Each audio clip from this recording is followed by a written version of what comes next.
ലോകത്തിലെ ഏറ്റവും തിരക്കേറിയ ലാൻഡ് ബോർഡർ എന്ന് പറയുന്നത് ചൈനയുടെയും ഹോങ്കോങ്ങിൻ്റെ ഇടയിലുള്ള ലാൻഡ് ബോർഡറാണ്. തൊട്ടടുത്ത് വരുന്നത് മെക്സിക്കോയും US തമ്മിലുള്ളതാണ്. ഇത് രണ്ട് റെയിൽവേ സ്റ്റേഷനുകളാണ് അപ്പുറത്തുള്ളത്. ഒന്ന് ലോഹു എന്നും അതിന് ഹോങ്കോങ്ങിൻ സൈഡിൽ ലോവു എന്നും പേര് പറയുന്ന രണ്ട് റെയിൽവേ സ്റ്റേഷൻ. ഈ രണ്ട് റെയിൽവേ സ്റ്റേഷനുകളുടെ നടുക്ക് ഒരു കോറിഡോർ, എലിവേറ്റഡ് കോറിഡോറാണ്. ശരിക്കും പറഞ്ഞാൽ ഒരു കവേർഡായ ഒരു കോറിഡോറിൻ്റെ ഒരറ്റത്ത് ഒരു രാജ്യവും മറ്ററ്റത്ത് മറ്റൊരു രാജ്യവും. അപ്പോൾ ഞാൻ ഹോങ്കോങ്ങിൽ ആദ്യം സന്ദർശിക്കുന്ന സമയത്ത് ചൈനയിൽ പോകണമെന്ന് ആഗ്രഹിച്ചിട്ടില്ല. അതുകൊണ്ട് തന്നെ വിസ എടുത്തിട്ടില്ല. കാരണം ഇന്ത്യക്കാർക്ക് നേരത്തെ വിസ എടുത്തിട്ട് വേണം ചൈനയിൽ പോകാൻ പറ്റുള്ളൂ. ഓൺ അറൈവൽ വിസ കിട്ടുന്ന സംവിധാനം ഇപ്പോഴുമില്ല. ഹോങ്കോങ്ങിൽ ചെല്ലുമ്പോൾ നമുക്ക് പ്രത്യേകിച്ച് നടപടിക്രമങ്ങളൊന്നുമില്ല. നേരെ വിസ ലഭിക്കുന്നു, ഓൺ അറൈവൽ വിസ കിട്ടി. ഹോങ്കോങ്ങിൽ 2 ദിവസം താമസിച്ചു. അവിടെയുള്ളവരുമായി സ്വദേശികളുമായി സംസാരിക്കുമ്പോഴാണ് അവർ പറഞ്ഞത്, ഇവിടെ നിന്ന് ലാൻഡ് ബോർഡർ വഴി ചൈനയിലേക്ക് കടക്കാൻ ഇന്ത്യക്കാർക്ക് വിസയുടെ ആവശ്യമില്ല.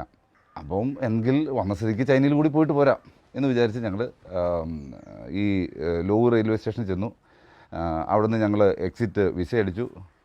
പിന്നെ ഞങ്ങൾ നടന്നു പോകണം. ഏതാണ്ട് 1.5 കിലോമീറ്റർ നീളം വരുന്ന ഒരു കോറിഡോറാണത്. അതിൽ നടന്ന് അപ്പോൾ ഭയങ്കര തിരക്കാണ്.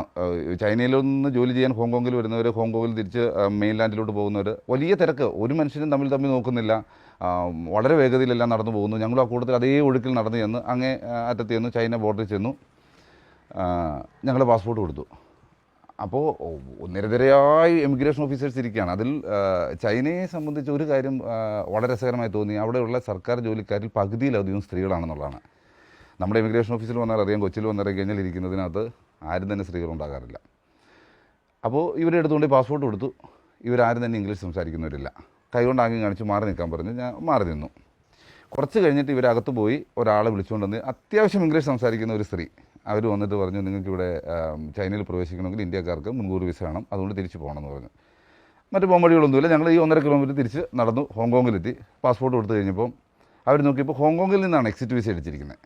മറ്റൊരു രാജ്യത്ത് എൻട്രി വിസ അടിച്ചിട്ടുമില്ല. അപ്പോൾ അവർ പറഞ്ഞു, നിങ്ങൾക്ക് ഹോങ്കോങ്ങിൽ നിന്ന് പുറത്തോട്ട് ഇറങ്ങിയിട്ട് തിരിച്ച് ഹോങ്കോങ്ങിലോട്ട് കയറാൻ പറ്റില്ല. നിങ്ങൾ എവിടെയെങ്കിലും എൻട്രി ചെയ്യണം. ഒരു രാജ്യത്ത് കയറിയിട്ട് നിങ്ങൾ അവിടെ ചെന്നതിന് നിങ്ങളൊരു എൻട്രി വിസ അടിച്ചിട്ട് തിരിച്ചു വരുമെന്ന് പറഞ്ഞു. അത് വലിയ ബുദ്ധിമുട്ടായി തോന്നിയിട്ട് ഞങ്ങൾ വീണ്ടും ചൈന ബോർഡറിൽ ചെന്നു. ഈ 1.5 കിലോമീറ്റർ നടന്നു. ഈ ഓടുന്ന മനുഷ്യരോടൊപ്പം ഞങ്ങൾ ഓടി. അവിടെ ചെന്ന് പാസ്പോർട്ട് കൊടുത്തു കഴിഞ്ഞപ്പോൾ അവർ പറഞ്ഞു, ഈ സ്ത്രീയെ വീണ്ടും വിളിച്ചുകൊണ്ട് വന്നിട്ട് അവർ പറഞ്ഞത്, നിങ്ങൾക്കിവിടെ അകത്ത് കയറണമെങ്കിൽ വിസ വേണം.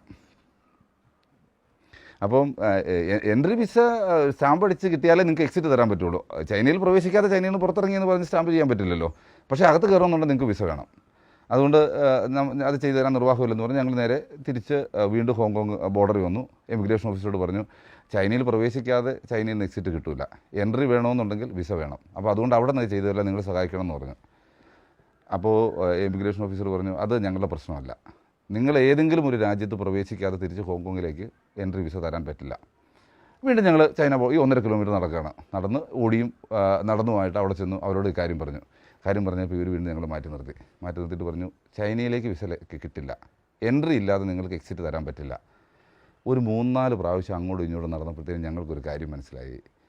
ഇപ്പോൾ ഞങ്ങൾ നിൽക്കുന്ന സ്ഥലം ഇതാണ് നോമാൻ ലാൻഡ്. ശരിക്കും പറഞ്ഞാൽ നോമാൻ ലാൻഡ് എന്ന് പറഞ്ഞാൽ മനുഷ്യനില്ലാത്ത സ്ഥലമെന്നല്ല. വൈകുന്നേരം ആയപ്പോഴത്തേക്കും ഞങ്ങൾക്ക് ബോധ്യപ്പെട്ടു, മനുഷ്യത്വം ഇല്ലാത്ത സ്ഥലമെന്നാണ് അതിൻ്റെ അർത്ഥം. അവിടെ ആരെങ്കിലും ഒന്ന് ഫോൺ വിളിക്കണമെന്ന് വിചാരിച്ചാൽ മൊബൈലിൽ നെറ്റ്വർക്ക് കവറേജ് ഇല്ല. കാരണം ഇതൊരു രാജ്യത്തിൻ്റെയും ഉൾപ്പെടുന്ന ഒരു സ്ഥലമല്ലാത്തതുകൊണ്ട് ഒരു മൊബൈൽ ഓപ്പറേറ്റേഴ്സും അവിടെ വർക്ക് ചെയ്യുന്നില്ല. എന്നാൽ എന്തെങ്കിലും കഴിക്കാമല്ലോ എന്ന് വിചാരിച്ച് കഴിഞ്ഞപ്പോൾ അവിടെ റെസ്റ്റോറൻറ്റുകളൊന്നുമില്ല, മൊബൈൽ വർക്ക് ചെയ്യില്ല, റെസ്റ്റോറൻറ്റില്ല, പണം എടുക്കണമെന്ന് വെച്ചാൽ ATM മെഷീനുകളില്ല.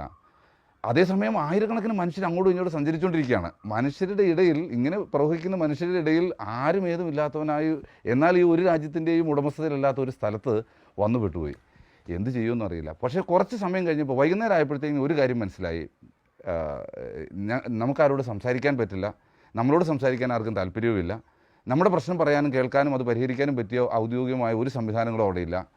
ഇത് എത്ര കാലം ഇങ്ങനെ നിൽക്കുമെന്ന് അറിയില്ലാതായിപ്പോയി. ആ സമയത്താണ് മെഹ്റാൻ കരീമി എന്ന ഇറാൻകാരൻ്റെ കാര്യം ഞാൻ ഓർക്കുന്നത്. അവിടെ നിന്ന് മെഹ്റാൻ കരീമിയെ ഒരുപക്ഷെ ആ പേര് വെച്ച് അറിയില്ലെങ്കിലും സ്പിൽബർഗിൻ്റെ ദി ടെർമിനൽ എന്ന സിനിമ കണ്ടിട്ടുള്ളവർക്ക് ഒരുപക്ഷെ അദ്ദേഹത്തിൻ്റെ കഥാപാത്രത്തെ ഓർമ്മ വരും. ആ സിനിമ ഒരല്പം ഭാവുകത്തോടുകൂടി അല്പം വ്യത്യസ്തമായ രീതിയിൽ ചിത്രീകരിച്ചിരിക്കുന്ന ഒരു സിനിമയാണെങ്കിലും അതിന് ആധാരമായ കഥാപാത്രം എന്ന് പറയുന്നത് മെഹ്റാൻ കരീമിയാണ്. മെഹ്റാൻ കരീമി ജനിച്ചത് ഇറാനിലാണ്. ഇറാനിൽ ഭരണകൂടത്തിനെതിരെ സംസാരിച്ചതിൻ്റെ പേരിൽ അദ്ദേഹത്തെ ഇറാൻ ഭരണകൂടം പുറത്താക്കി.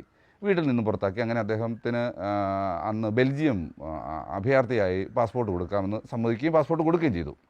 പക്ഷേ ബെൽജിയത്തിലേക്ക് പോകുന്നതിന് മുമ്പ് അദ്ദേഹം UK ഒന്ന് സന്ദർശിച്ചിട്ട് പോകണം. അപ്പോൾ പാസ്പോർട്ട് ബെൽജിയത്തിൻ്റെ പാസ്പോർട്ടും കയ്യിലുണ്ടല്ലോ. അങ്ങനെ പാരീസിൽ വന്നു. പാരീസിൽ നിന്ന് അദ്ദേഹം UK പോയി. പാരീസിൽ നിന്ന് UK പോകുന്ന വഴിക്ക് അവിടുത്തെ എമിഗ്രേഷൻ കഴിഞ്ഞപ്പോൾ ഇദ്ദേഹത്തിൻ്റെ പാസ്പോർട്ടും ബാഗും നഷ്ടപ്പെട്ടു പോയി. ഇതറിയുന്നില്ല. UK അദ്ദേഹം ചെന്നിറങ്ങി കഴിഞ്ഞപ്പോൾ പാസ്പോർട്ട് ഇല്ല, അതുകൊണ്ട് UK എൻട്രി കൊടുക്കില്ല. അപ്പോൾ UK എന്ന് പറഞ്ഞ് നിങ്ങൾ തിരിച്ച് അതേ എയർപോർട്ടിൽ നിന്ന് തന്നെ മറ്റൊരു ഫ്ലൈറ്റിന് കയറ്റി പാരീസിലോട്ട് വന്നു. പാരീസിൽ വന്നു കഴിഞ്ഞപ്പോൾ പാരീസിലെ ഇമിഗ്രേഷൻ ഇദ്ദേഹത്തെ പുറത്തിറക്കില്ല. കാരണം ഇദ്ദേഹത്തിൻ്റെ പാസ്പോർട്ടില്ല, യാത്രാരേഖകളില്ലാത്ത ഒരാൾ അവിടെ നിന്നും പുറത്തിറക്കാൻ പറ്റില്ല. അപ്പോൾ ഇദ്ദേഹം ബെൽജിയം കോൺസുലേറ്റുമായിട്ട് ബന്ധപ്പെട്ടു. ഇദ്ദേഹത്തിൻ്റെ കയ്യിൽ അവർക്ക് അഭയാർത്ഥിയായി ചെല്ലാനുള്ള രേഖകൾ, ചില പേപ്പറുകളുണ്ടായിരുന്നു. അത് കൊടുത്തു കഴിഞ്ഞ് പറഞ്ഞു, ഞങ്ങൾ നിങ്ങൾക്ക് പാസ്പോർട്ട് തരാം, പക്ഷേ നിങ്ങൾ ഫിസിക്കലി നിങ്ങൾ വ്യക്തി ഇവിടെ വരണം. ബെൽജിയം എമിഗ്രേഷനിലല്ല, അവിടെ കോൺസുലേറ്റിൽ ചെല്ലണം. അതിൻ്റെ കോൺസുലേറ്റ് എന്ന് പറഞ്ഞാൽ എയർപോർട്ടിന് പുറത്തിറങ്ങണമെങ്കിൽ പാസ്പോർട്ട് വേണം. ഇദ്ദേഹം ഒരു പാസ്പോർട്ടിന് വേണ്ടിയിട്ട് 1-2 ദിവസമല്ല, 16 വർഷം പാരീസ് എയർപോർട്ടിൽ ഇദ്ദേഹം താമസിച്ചു. യാത്രക്കാർക്ക് വേണ്ടിയിട്ടുള്ള അനൗൺസ്മെൻറ്റുകൾ കേട്ടുകൊണ്ട്, വിമാനം വരുന്നതിൻ്റെ ഓരോ അറിയിപ്പുകളും കേട്ടുകൊണ്ട് ഇദ്ദേഹം കഴിയുമ്പോഴും ആ സമയത്ത് പാരീസിൽ ഇദ്ദേഹത്തിൻ്റെ കേസ് നടക്കുന്നുണ്ട്. ഇദ്ദേഹം പരാതി കൊടുത്തു. അപ്പോൾ ഈ വലിയ തടിച്ച നിയമപുസ്തകങ്ങൾക്ക് പിന്നിലിരിക്കുന്ന ന്യായാധിപന്മാർക്ക് സത്യം അറിയാം. ഇദ്ദേഹത്തിന് ഒരു പൗരത്വമുണ്ടെന്നും മറ്റൊരു രാജ്യം ഒരു പൗരത്വം കൊടുത്തുവെന്നും ഇദ്ദേഹത്തെ പുറത്ത്, ആ എയർപോർട്ടിൽ നിന്ന് പുറത്ത് കൊണ്ടുവന്ന ഈ കോൺസുലേറ്റ് വരെ പോയാൽ ഇദ്ദേഹത്തിന് പാസ്പോർട്ട് കിട്ടുമെന്നും അറിയാവുന്ന സത്യം അറിയാമെങ്കിലും നീതി അതിനനുവദിക്കുന്നില്ലായിരുന്നു. അദ്ദേഹത്തിന് അവിടെ പുറത്തിറങ്ങാൻ വയ്യാതെ 16 വർഷം കഴിഞ്ഞപ്പോഴത്തെ അദ്ദേഹത്തിന് മാനസിക രോഗമായി. ആ സമയത്താണ് സ്പിൽബർഗ് ഈ കഥ കേൾക്കുന്നത്. ഒരു ട്രോളിയും ഒരു ചെറിയ കസേരയുടെയും ഇടയിൽ ഇദ്ദേഹം സൗജന്യമായി യാത്രക്കാർ കൊടുക്കുന്ന ഭക്ഷണവും കഴിച്ച് 16 കൊല്ലം അവിടെ താമസിച്ചു. ഈ സിനിമ എടുത്തു. സ്പിൽബർഗ് ഈ കഥയെ ആധാരമാക്കി സിനിമ എടുത്തു. സാമ്പത്തികമായി വളരെ വിജയമുള്ളൊരു സിനിമയായിരുന്നു. അതിൻ്റെ ഒരു നിശ്ചയ ശതമാനം സ്പിൽബർഗ് ഇദ്ദേഹത്തിന് കൊടുത്തു, മെഹ്റാൻ കരീമിക്ക് കൊടുത്തു. പക്ഷേ ഈ പണം കിട്ടിയിട്ട് അദ്ദേഹത്തിനൊന്നും ചെയ്യാനില്ല. ഈ പണം ചെലവഴിക്കാനൊരു നിർവാഹമില്ല. ഇദ്ദേഹത്തിൻ്റെ ജീവിതം പഴയപടി തന്നെ തുടർന്നു. ഇപ്പോൾ അദ്ദേഹം പാരീസിൽ ഒരു മാനസികരോഗ ആശുപത്രിയിൽ കഴിയുന്നുണ്ട്. ഇദ്ദേഹത്തിൻ്റെ കോടതി പിന്നീട് പുറത്ത് കിടക്കാനുള്ള ഒരു അനുമതി മാത്രം കൊടുത്തു. സിറ്റിസൺഷിപ്പ് ഒന്നും കൊടുത്തിട്ടില്ല. ഈ മാനസികരോഗിയായ മനുഷ്യൻ ഇന്ന് അവിടെ കഴിയണം. അപ്പോൾ മനുഷ്യനുണ്ടാക്കിയ അതിരുകൾക്കുള്ളിൽ മനുഷ്യർ പെട്ടുപോകുന്നു. നമ്മൾ തന്നെ ഉണ്ടാക്കിയ നിയമങ്ങൾക്കുള്ളിൽ നമ്മളെങ്ങനെ പെട്ടുപോകുന്നതിൻ്റെ ഏറ്റവും വലിയ ഉദാഹരണമാണ് ഈ കരീമി. ഞാനും ഇതേ അവസ്ഥയിലായിരുന്നു അന്ന്. എന്ത് ചെയ്യുമെന്ന്, കാരണം ഇത് പറഞ്ഞാൽ ആരോട് പറയാനുണ്ട്? 2 രാജ്യത്തുമുള്ളവർക്ക് വളരെ പരിമിതമായ ഇംഗ്ലീഷ് പരിജ്ഞാനമുള്ള എമിഗ്രേഷൻ ഓഫീസർ, ഒരു ഇരുമ്പിൻ്റെ ഒരു കോറിഡോർ, അതിൻ്റെ അപ്പുറത്ത് 2 റെയിൽവേ സ്റ്റേഷൻ, അത് 2 രാജ്യങ്ങൾ, അതിന് നടുക്ക് പെട്ടുപോകുന്ന മനുഷ്യർ. എന്നാൽ ധാരാളം മനുഷ്യരുണ്ട്. നമ്മൾ ഏകാന്തത എന്ന് പറയുന്നത് മനുഷ്യനില്ലാത്ത സ്ഥലമല്ല. ഏകാന്തത എന്ന് പറയുന്നത് നൂറുകണക്കിന് മനുഷ്യരുടെ ഇടയിൽ നിൽക്കുമ്പോഴും തനിച്ചായി പോവുകയാണ്. രാജ്യങ്ങളുടെ ഇടയിൽ വീണു പോകുന്ന മനുഷ്യരുടെ കഥയാണ്. അപ്പോൾ വൈകുന്നേരം ആയപ്പോഴത്തേക്കും ശരിക്കും പറഞ്ഞാൽ കരയുകയല്ലാതെ ഒരു വഴിയുമില്ലാതായി. ചൈന ബോർഡറിൽ വീണ്ടും ചെന്നു.